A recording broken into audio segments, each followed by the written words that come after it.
How do I get rich? I borrow money and I buy assets with it.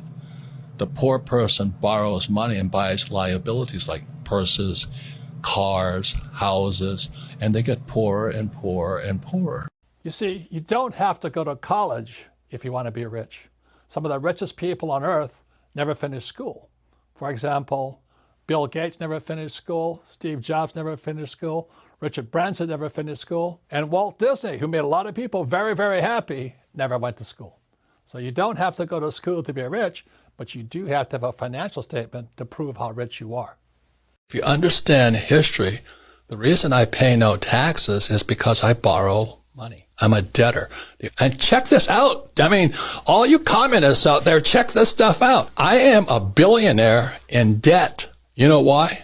Because I get tax breaks for borrowing money. And the reason I am so rich is because I'm in debt. And my friend Dave Ramsey says, live debt free. Well, you're an idiot. I mean, he's my friend, but I say, Dave, I like debt. He says, I know, but most people can't handle debt. I said, I agree. But that's why there's no financial education in schools, because if you knew how to handle debt, you wouldn't save that crappy dollar you have in your hand. I'd rather borrow the money tax free. To never say, I can't afford it. My rich dad forbade his son and me to say the words, I can't.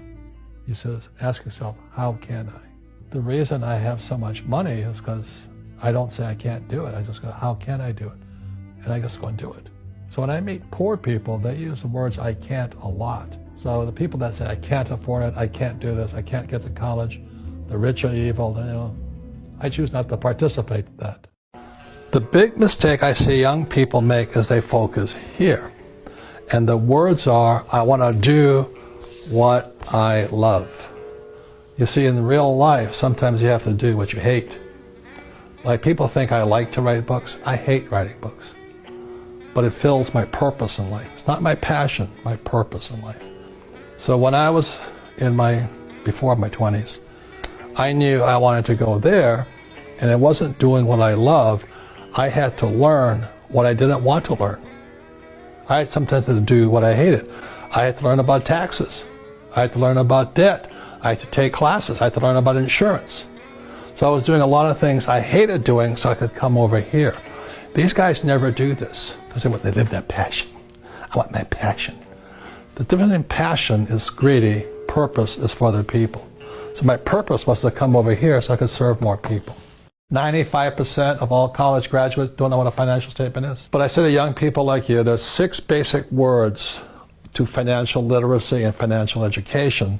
And the 6 words again are income, expense, asset, liability. And the last 2 words are the words cash flow. And that's why the game is called cash flow. And the secret to being rich is not a college education, but can you control cash flow? People are brainwashed when it comes to money. Go to school, get a job, work hard, pay your taxes, save money, get out of debt, buy a house, and invest in the stock market. Everybody who follows that program has been brainwashed. Question I ask all over the world, what does school teach you about money? And the answer is nothing. And that's not a mistake. That's not an accident. The way to keep the poor and middle class working hard is never teach them what the rich know. We still tell kids to go to school, get a job, work hard, save money, and get out of debt. Now, who tells them to do that? That's the most ridiculous thing there is. The book starts and it says, lie number 1, saving money will make you rich. Yeah, it never will. You know that. We're all taught that as kids. Yeah, because they can print it. Why would you save it and why would you work for it if they can print it faster than you can work for it? What you see on TV is Donald Trump you see in real life. So my wife Kim and I are sitting in his office and Trump is talking about women in front of my wife Kim. And my wife Kim is a real woman. She's not a girly girl. And she says, I love that guy because he's a bad boy. And then, you know, in the world there's 3 kinds of men.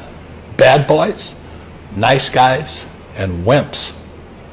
Okay, so when you look at Trump on the stage, women either love him or hate him because he's a bad boy.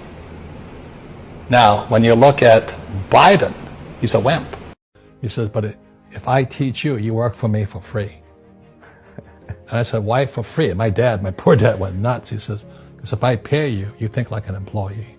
If you learn never to work for money, you'll be a rich man. The poor will always be amongst us because it starts up here. When they say I can't afford it or I can't do that, they go down. They become what they say. And I made so many people, I can't afford it. You think I'm made of money?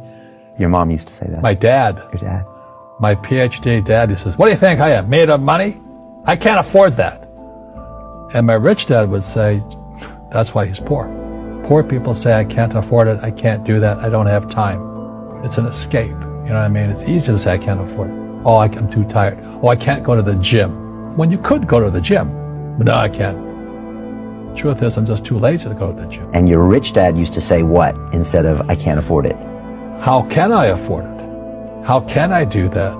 You know, what would it take? Or why should I do that?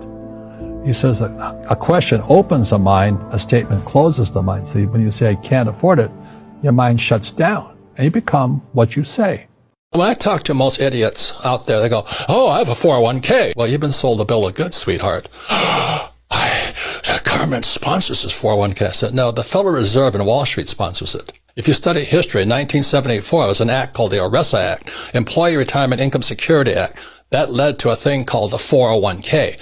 And that was in 1974, just after Nixon took the dollar off the gold standard, and then the economy could boom through the stock market. I am a capitalist. I don't have to buy stocks. I invent my own. That's what capitalists do.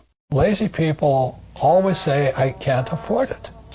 I don't have the money. That's why they're poor.